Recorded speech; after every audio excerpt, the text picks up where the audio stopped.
Wow, this one's taking forever. I'm actually having to do a second part. So welcome back to the second part. So Anthony Vaughn, in his at least mid-70s, says, I remember at a time back when that there was water moving down there in Smith's Cove, and it was 518 foot away. That's 172 yards. So that's basically 1 2/3 of a football field. So the Truro Syndicate marches on down to Smith's Cove, and they start digging around, and they find the finger drains. And in the finger drains, they find, like I said, they find the coconut fiber, they find eelgrass, and they find a just platform of stones, platform of rock down there. Now, this drain here supposedly is 51 yards in width. Now, the Lagina team, they've never found anything that's 51 yards wide. I know you can say, well, during all the excavations, they probably dug it all up and blah, blah, blah, blah, blah. And it's possible, it's very possible. But you would think there'd be some relics or artifacts from that situation, right? Probably not. So anyhow, they find the finger drains 51 yards across. They track the finger drains back to one single stone channel that goes underground for 21 yards, which is 69 feet. Directly straight down, they say. Now, if you carry that 69 feet straight down on towards the money pit shaft, it's going to put you at another 480 foot down just to get to the 180 foot where supposedly the top of the shaft of the treasure exists. Now, I don't know about you, but when you look at the island, this doesn't add up as being a possible engineering feat. So how did they do the almost 400 and 500 foot shaft down from the finger drains to somewhere along the line of the money pit shaft in order to have the water flood it as it comes through?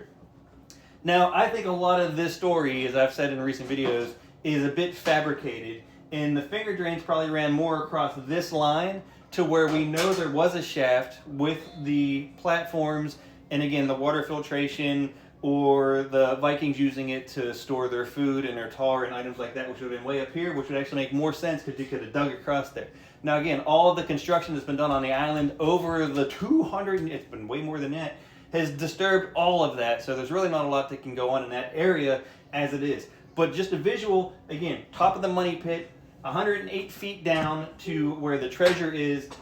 Move that out for the flood tunnel to the ocean. You're looking at well over 480 foot to get to that point. Now, after uncovering the finger drains, the Truro Syndicate said, hey, we got an idea. Let's dig another shaft just to the whatever direction off of the money pit shaft. And we'll dig far enough down that we can dig up underneath of the treasure and we'll recover it that way. Because at this time, they thought that there was a vault with 2 stacked treasure chests. That's where the 2 stacked treasure chest theory comes from, was this original dig, supposedly.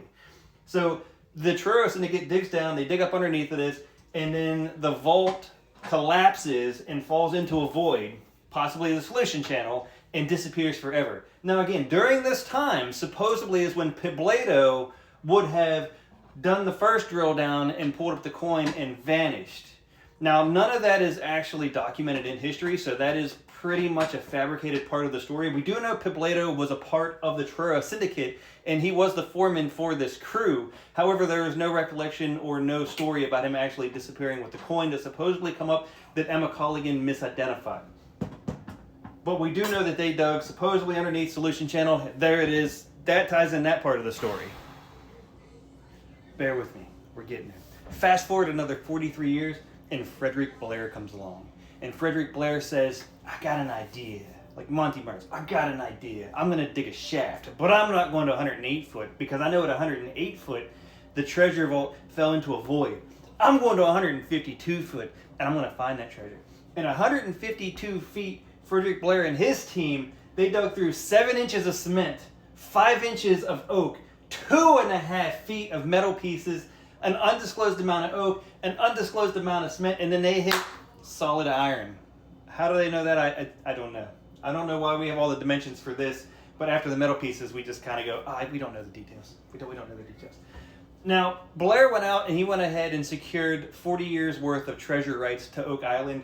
Over the next couple of years, he brought in some very well-known individuals, not at the time, but as far as future United States is concerned, Franklin D. Roosevelt was actually part of one of the crews that was attempting to recover the treasure on Oak Island. Pretty cool fact there, right? So anyhow, over the next, 60 some years, Frederick Blair dug his digging. He kind of handed out some permits for other people to come in and do some digging. They all fell through. He made a boatload of money basically selling the rights for other people to come in and find the treasure that he probably knew wasn't there. Because this story with 7 inches of cement, 5 inches of oak, 2.5 feet of metal pieces doesn't add up to the original searcher's tale of, the supposed double chest. So now we have a double chest and a single vault in the same shaft area. It just doesn't add up. So it sounds like these individuals were more businessmen, and they understood that if they wove a really good story, somebody would pay money to try to find what was at the end of that story. So Frederick Blair made bank over the next 40 years selling the rights for other people to come in and try to find the treasure. Now, when he passed away in 1951, the Chapels took over the money pit area, which is how we know this as being the chapel shaft or the chapel vault, or however you want to say it. So this entire area that originally had 108 foot and 152 feet become known as the chapel shaft because the Chapels took the land after Frederick Blair passed away in 1951. So how does this tie into Oak Island? In 1951, when Chapel took over, he didn't find anything. Obviously, no treasure's ever been found. Restall then took over the property from Chapel. Restall and 2 of his sons, I believe, died in 1965. They was basically running submarine pumps from the mainland over onto Oak Island to do their drilling, and they succumbed to gas fumes. So they actually passed away from the gas fumes, fell into the water, and drowned. After that, the Triton Alliance showed up on Oak Island in 1971. That's Dan Blankenship. Dan Blankenship with the Triton Alliance ended up having some pretty good legal feuds with Fred Nolan, who was on the island between 71 and 83. Fred Nolan was basically blocking the access to the island. He was blocking anything he could. He was that old guy on the island. It was like, you shall not pass. You can't come on my property.